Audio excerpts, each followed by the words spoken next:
ಇನ್ನೊಂದು ನಾನು ಮುಖ್ಯವಾದ ಒಂದು ಪ್ರಶ್ನೆ ಕೇಳಬೇಕು. ಈ ಪ್ರಪಂಚ ಅನ್ನೋದು ಒಂದು ವಿಶಿಷ್ಟ ಹೌದು. ಅಲ್ವಾ ಸರ್? ಇಲ್ಲಿ ಈ ಮಾತೆಂಬ ಜ್ಯೋತಿರ್ಲಿಂಗ ಒಂದು ತರಬೇತಿ ಇದೆಯಲ್ಲ, ನೀವು ಫೋಕಸ್ ಮಾಡ್ತಿರೋ ಏರಿಯಾ, ನಾನು ಕೇಳ್ತಿರೋದು ಯುವಕರಿದ್ದಾರೆ, ವೃತ್ತಿಪರರಿದ್ದಾರೆ, ಶಿಕ್ಷಕರಿದ್ದಾರೆ, ಪೋಷಕರು ಇದ್ದಾರೆ, ಈ ರೀತಿ ಬೇರೆ ಬೇರೆ ವರ್ಗದವರು ಇದ್ದಾರೆ. ನೀವು ಫಸ್ಟ್ ಯಾರ ಬಗ್ಗೆ ಫೋಕಸ್ ಮಾಡ್ತಿದ್ದೀರಾ ಅಂತ? ಖಂಡಿತ. ಯಾಕಂದ್ರೆ ನೋಡಿ, ಎಲ್ಲಾ ಸಮಾಜದಲ್ಲಿ ಹಲವಾರು ತರ ಜನ ಇದ್ದಾರೆ. ಆದ್ರೆ ನಾವು ಫಸ್ಟ್ ಫೋಕಸ್ ಮಾಡ್ತಿರೋ ನಿಜವಾಗ್ಲೂ ಶಿಕ್ಷಕರನ್ನೇ ಫೋಕಸ್ ಮಾಡ್ತಾ ಇದ್ದೇವೆ.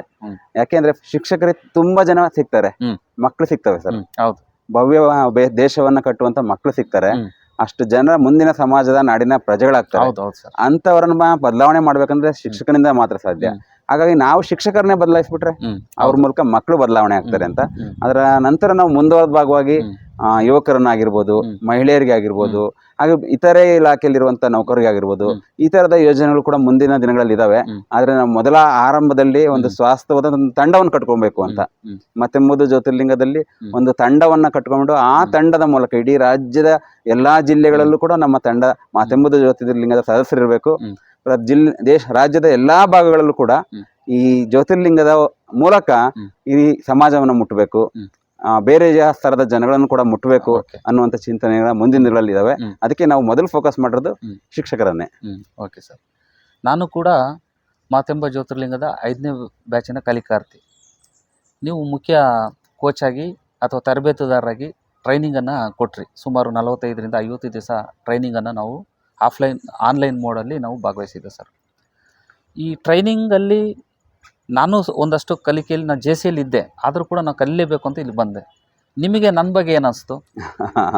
ಒಳ್ಳೆ ಪ್ರಶ್ನೆ. ಮಣಿಕಂಠ ಸರ್ ಹಾಗೆ ಅಂದ್ರೆ ಆಲ್ರೆಡಿ ಲರ್ನಡ್, ಬಟ್ ಲರ್ನಡ್ಗೆ ಒಂದ್ ಸ್ವಲ್ಪ ಶೈನ್ ಅಪ್ ಬೇಕಿತ್ತು. ಆ ಶೈನ್ ಅಪ್ಗೋಸ್ಕರ ಹುಡ್ಕೊಂಡ್ ಬಂದವ್ರು ನೀವು. ಇದು ನಿಮ್ಗೆ ಗೊತ್ತಾಯ್ತು ಆರಂಭದ 1-2 ದಿನದಲ್ಲೇ. ಯಾಕಂದ್ರೆ ಅನ್ನ ಬೆಂದಿದೆ ಇಲ್ಲ ಅಂತ ಹೇಳ್ಬಿಟ್ಟು ಇಡೀ ಅನ್ನವನ್ನೆಲ್ಲ ಪರೀಕ್ಷೆ ಮಾಡೋದ್ ಬೇಕಿಲ್ಲ. ಒಂದ್ ಅಗಳ ಅಕ್ಕಿ ನೋಡಿದ್ರೆ ಹೆಂಗ್ ಗೊತ್ತಾಗುತ್ತೆ, ಹಂಗೆ ನಮ್ಗೆ 1-2 ದಿನದಲ್ಲೇ ಗೊತ್ತಾಗ್ಬಿಡುತ್ತೆ ನಿಮ್ಮ ಶಕ್ತಿ ಏನು ಅಂತ. ಖಂಡಿತ ಶಕ್ತಿ ಆಲ್ರೆಡಿ ತುಂಬ್ಕೊಂಡ್ ಬಂದಿದ್ರಿ.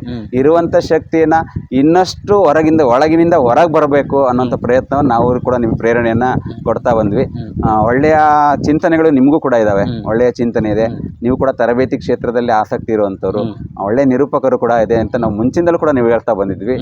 ಒಳ್ಳೆ ಟೋನ್ ಇದೆ, ವಾಯ್ಸ್ ಇದೆ, ನಿಮ್ಮಲ್ಲೂ ಒಂದು ಶಕ್ತಿ ಇದೆ. ಆ ಶಕ್ತಿಯನ್ನ ನಾಡಿಗೆ ನೀವು ಕೊಡಿ ಅನ್ನುವಂಥ ಪ್ರೇರಣೆಯನ್ನು ಕೂಡ ನಾವು ಖಂಡಿತ ನಿರಂತರ ಕೊಡ್ತಾ ಬಂದಿದ್ವಿ. ಇದು ಗುಡ್, ವೆಲ್ ಜೆಂಟ್ಲ್ಮನ್ ಸರ್. ಇನ್ನೊಂದು ಸರ್, ಈ ವ್ಯಕ್ತಿತ್ವ ವಿಕಸನ ಇರ್ಬೋದು, ಭಾಷಣ ಕೌಶಲ್ಯ ಇರ್ಬೋದು ಸರ್, ಇದು ಒಂದು ನಾವು ಕಲಿತೀವಿ ಸರ್. ಹೌದು, ಈಗ ಎಲ್ರಿಗೂ ಬೇಕು, ಕಲಿಬೇಕು. ಯಾರೋ ಒಂದು ಸ್ಪೀಚ್ ಮಾಡಿದರೆ ಒಬ್ಬ ಎಂಥ ಸ್ಪೀಚ್ ಮಾಡ್ದ ಅಂತ ನಾವು ಅಂದ್ಕೊಳ್ತೀವಿ. ಅವನಂಗೆ ಮಾಡಬೇಕು ಅಂತ ನಾವೆಲ್ಲರೂ ಆಸೆ ಪಡ್ತೀವಿ. ಬಟ್ ಆದರೆ ಆ ರೀತಿ ಮಾಡ್ಲಿಕ್ಕೆ ಆಗಲ್ಲ, ಯಾಕಂದ್ರೆ ನಮ್ಮ ಡೆಡಿಕೇಶನ್ ಇರಲ್ಲ ಅಂತ ಒಂದು. ಇನ್ನೊಂದು ನಾನು ಕೇಳ್ತಿರೋದು, ಈ ಮಾನಸಿಕ ಆರೋಗ್ಯದ ಮೇಲೆ ಯಾವ ರೀತಿ ಅನುಕೂಲ ಆಗುತ್ತೆ ಅಂತ. ನೋಡಿ, ಮಾತಿಗೆ ಎಷ್ಟು ಶಕ್ತಿ ಇದೆ ಅನ್ನೋದಕ್ಕೆ ಅನಾದಿ ಕಾಲದಿಂದಲೂ ಕೂಡ ಸರ್ವಜ್ಞನಿಂದ ಹಿಡಿದು ಬಸವಣ್ಣನವರಿಂದ ಹಿಡಿದು ಬುದ್ಧನಿಂದ ಹಿಡಿದು ಈ ಮಾತಿನ ಬಗ್ಗೆ ಹೇಳ್ದವರೇ ಇಲ್ಲ. ಯಾಕೆಂದ್ರೆ ಮಾತಿನ ಶಕ್ತಿನೇ ಅದು.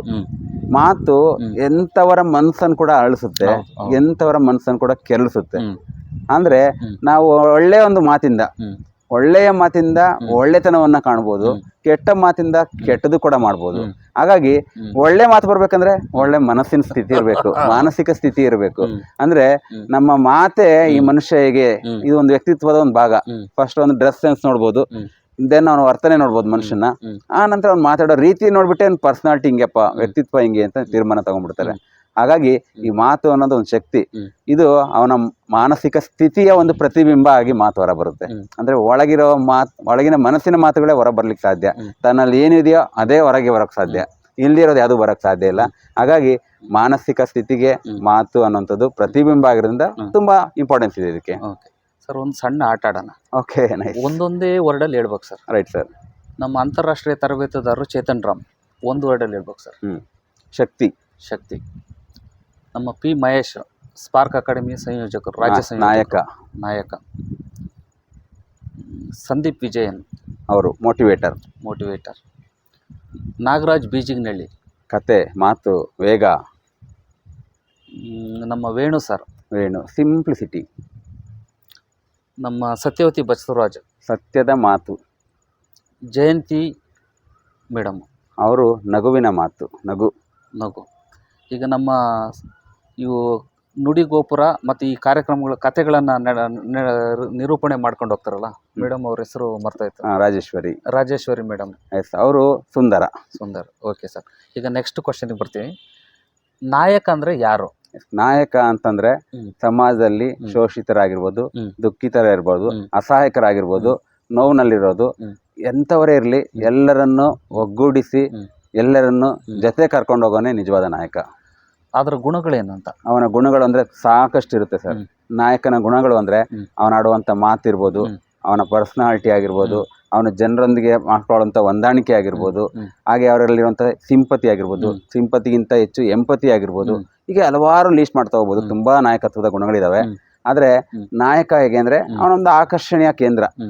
ಅವನು ಎಲ್ಲರನ್ನು ಕೂಡ ಅಟ್ರಾಕ್ಟ್ ಮಾಡ್ತಾನೆ.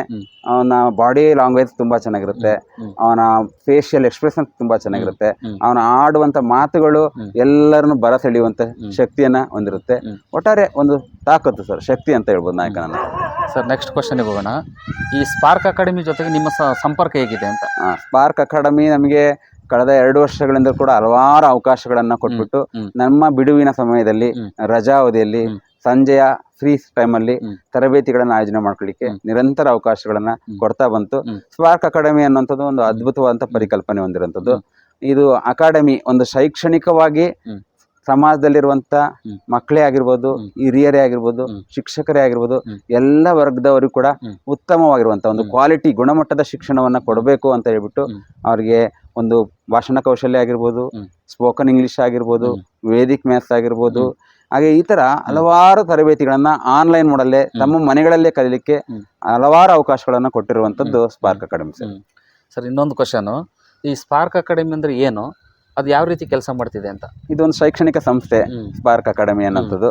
ಖಂಡಿತ ಇದು ಆನ್ಲೈನ್ ಮೂಲಕನೇ ತರಬೇತಿಗಳನ್ನ ಆಯೋಜನೆ ಮಾಡಿಬಿಟ್ಟು ಕೆಲವಷ್ಟು ಆಫ್ಲೈನ್ ಅಲ್ಲೂ ಕೂಡ ಮಾಡ್ತಾ, ಹಾಗೂ ನಾಡಿನಲ್ಲಿ ಶಿಕ್ಷಣ ಕ್ಷೇತ್ರದಲ್ಲಾಗಿರ್ಬೋದು, ಬೇರೆ ಬೇರೆ ಕ್ಷೇತ್ರದಲ್ಲಿ ಕೆಲಸ ಕಾರ್ಯಗಳಲ್ಲಿ ತೊಡಕೊಂಡು ನಿರ್ವಹಣೆ ಮಾಡುವಂಥ ಗುರುತಿಸ್ಬಿಟ್ಟು ಅವರಿಗೆ ಪ್ರಶಸ್ತಿಯನ್ನು ಕೊಡುವಂಥದ್ದು, ಗೌರವವನ್ನು ಕೊಡುವಂಥದ್ದು, ಅವರಿಗೆ ಕಲಿಕೆಯನ್ನು ಉಂಟು ಮಾಡೋದು, ಅವರಿಗೆ ಮನರಂಜನೆ ಕೊಡೋದು, ಜೊತೆಗೆ ಬೆಳವಣಿಗೆ ಅವಕಾಶ ಮಾಡಿಕೊಡುವಂಥದ್ದೇ ಸ್ಪಾರ್ಕ್ ಅಕಾಡೆಮಿ.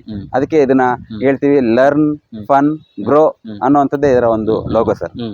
ಈಗ ಸ್ಪಾರ್ಕ್ ಅಕಾಡೆಮಿಯೊಂದಿಗೆ ಮುಂದಿನ ನಿಮ್ಮ ಯೋಜನೆ ಏನಿದೆ ಅಂತ? ಸ್ಪಾರ್ಕ್ ಅಕಾಡೆಮಿ ಮುಂದಿನ ಯೋಜನೆಗಳು ಅಂತಂದ್ರೆ ಈಗ ನಮ್ಮ ಪಬ್ಲಿಕ್ ಸ್ಪೀಕಿಂಗ್ ಕೋರ್ಸ್ನ ಇನ್ನಷ್ಟು ಬೇರೆ ಆಯಾಮದಲ್ಲಿ ತರಬೇತಿಯನ್ನು ತಗೊಂಡು ಹೋಗ್ಬೇಕು ಅಂತ ಈಗ 2 ತಿಂಗಳ ಒಂದು ಅವಧಿಯ ತರಬೇತಿಯನ್ನು ನೀಡ್ತಾ ಇದ್ದೇವೆ. ಇದನ್ನ 1 ತಿಂಗಳ ತರಬೇತಿ, 15 ದಿನದ ತರಬೇತಿ, ಹಾಗೂ ಆಫ್ಲೈನ್ ಅನ್ನ 2 ಅಥವಾ 3 ದಿನಗಳ ತರಬೇತಿ, ಈ ತರ ಹಲವಾರು ಇನ್ನಷ್ಟು ಯೋಜನೆಗಳು ಇದರಲ್ಲಿ ಇದಾವೆ ಸರ್. ಖಂಡಿತ.